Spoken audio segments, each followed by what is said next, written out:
Ya Allah, manfaatkan ilmu kami. Ya Allah. Kita masuk ke dalam materi fikih. Wa idza sabata inda hakimin malun alal ghaibi awil mayit walahu malun hadirun fi amalihi. Qadahul hakimu minhu idza talabahul mudda'i. Zaid mendakwa kepada hakim bahwa Bakar yang goib di Palembang punya hutang kepada saya 1 juta. Jadi sidang hanya dihadiri oleh sepihak. Hanya dihadiri oleh mudda'i. Karena mudda'a alaihnya yang didakwanya goib di Palembang. Maka Zaid mudda'i dipinta saksi oleh hakim. Saudara Zaid, ya saya, apakah Anda punya saksi yang menyaksikan bahwa Bakar yang goib di Palembang punya utang kepada Anda 1 juta? Punya Kim, kata Zaid. Ahmad Muhammad itu saksinya. Terus Ahmad Muhammad menyampaikan penyaksian, demi Allah Kim, kami berdua menyaksikan bahwa Bakar yang goib di Palembang punya utang kepada Zaid 1 juta.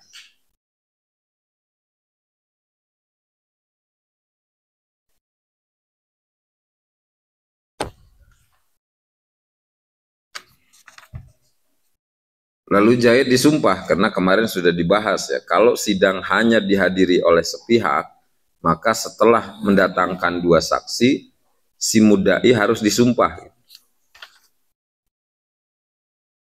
Saudara Zaid, karena sidang hanya dihadiri oleh sepihak, walaupun Anda sudah mendatangkan 2 saksi, maka Anda tetap dipinta sumpah. Beranikah Anda bersumpah bahwa Bakar yang gaib di Palembang punya hutang kepada Anda 1 juta? Berani Kim, demi Allah Bakar yang gaib di Palembang punya hutang kepada saya 1 juta. Akhirnya diponis oleh hakim kan. Saya putuskan bahwa Bakar yang gaib di Palembang punya hutang kepada Zaid 1 juta. Nah setelah diponis oleh hakim bahwa betul Bakar yang gaib di Palembang punya hutang kepada Zaid 1 juta, maka keputusan itu kan harus ditindaklanjuti. Nggak cukup sampai di situ.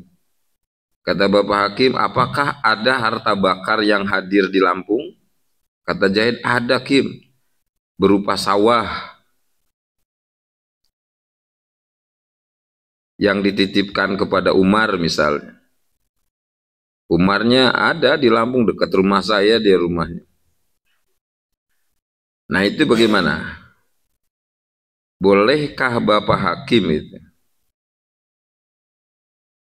membayari utang-utang Bakar yang goib di Palembang kepada Zaid ngambil dari harta Bakar yang hadir di Lampung? Jawabannya wa iza sabata inda hakimin malun alal goib, apabila sudah diponis hukum oleh hakim bahwa Bakar yang gaib di Palembang punya utang kepada Zaid 1 juta,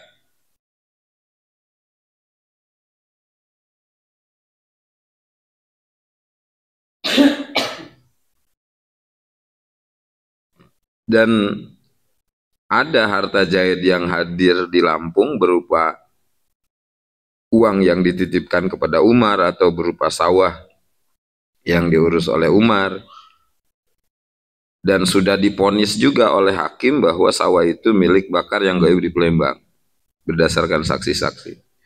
Qadahul hakimu minhu, maka boleh Bapak Hakim membayari utang Bakar yang gaib di Palembang, ngambil dari harta Bakar yang hadir di Lampung. Iza tolabahul mudai, kalau Zaid yang mendakwa menuntut.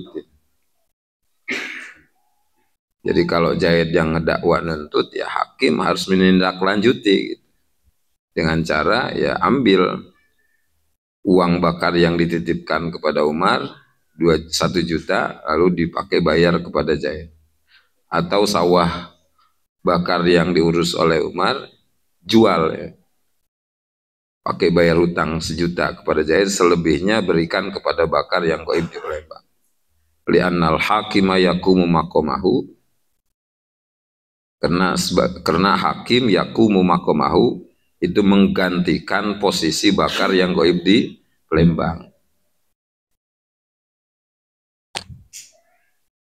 Wa illa yakun lahu malun fi amali walam yahkum Fa'in sa'alal muddai inha al-hal ila qadi baladil ghaib ajabahu. Bagaimana kalau bakar yang gaib di Palembang itu nggak punya harta yang hadir di Lampung? Untuk menindaklanjuti keputusan hukum itu bagaimana? Wa illa, kalau bakar tidak punya harta yang hadir di Lampung,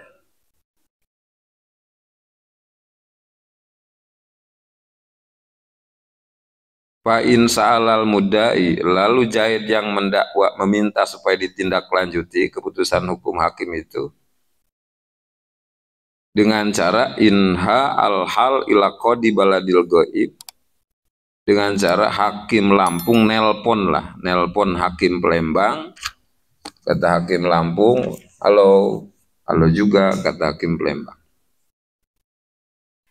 ini ada warga saya bernama Zaid menuntut saudara bakar yang ada di yang sekarang ini sedang ada di Palembang bahwa dia punya utang 1 juta dan sudah saya vonis bahwa bakar yang di Palembang punya utang kepada Zaid 1 juta.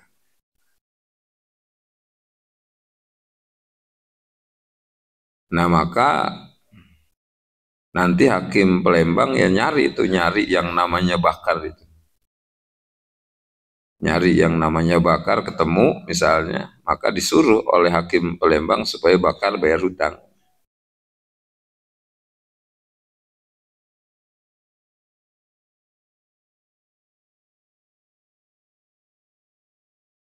Tapi harus lengkap juga itu hakim Lampung nyuruh hakim Palembangnya itu, berdasarkan saksi-saksinya disampaikan gitu kepada hakim Palembang.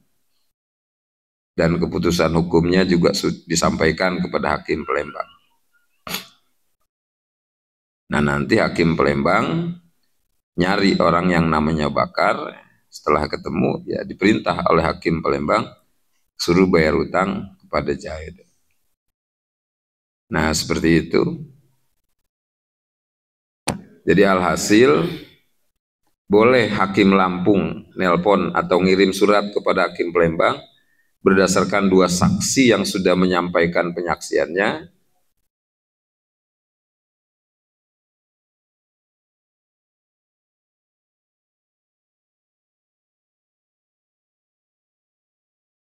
supaya nanti hakim Palembang yang nagih hutang kepada bakar.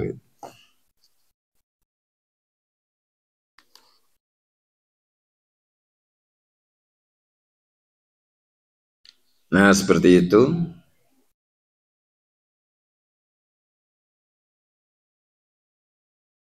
Wa kharaja biha ilmuhu fala yaktubu bihi li annahu syahidun al-an la qadin zakarahu bil uddah. Bagaimana kalau Bapak Hakim Lampung hanya mengetahui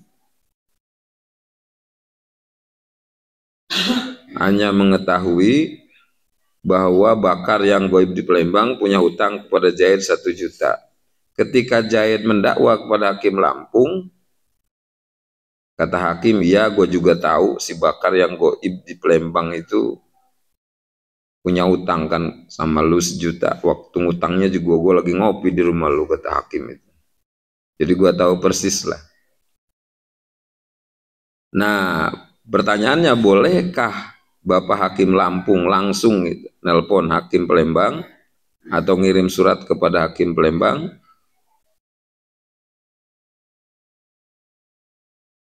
berdasarkan pengetahuan Bapak Hakim, bukan berdasarkan saksi? Masuk ke dalam kitab wa kharaja biha ilmu, keluar dari kata harus pakai saksi tadi, ilmuhu, pengetahuan hakim.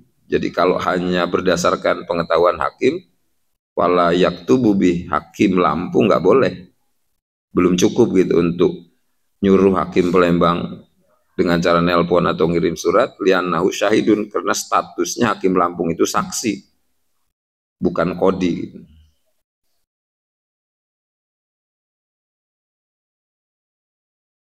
Jadi nggak diterima nantinya oleh hakim Palembang, karena status Anda sebagai saksi, bukan hakim yang memvonis hukum. Wallahu a'lam bishawab.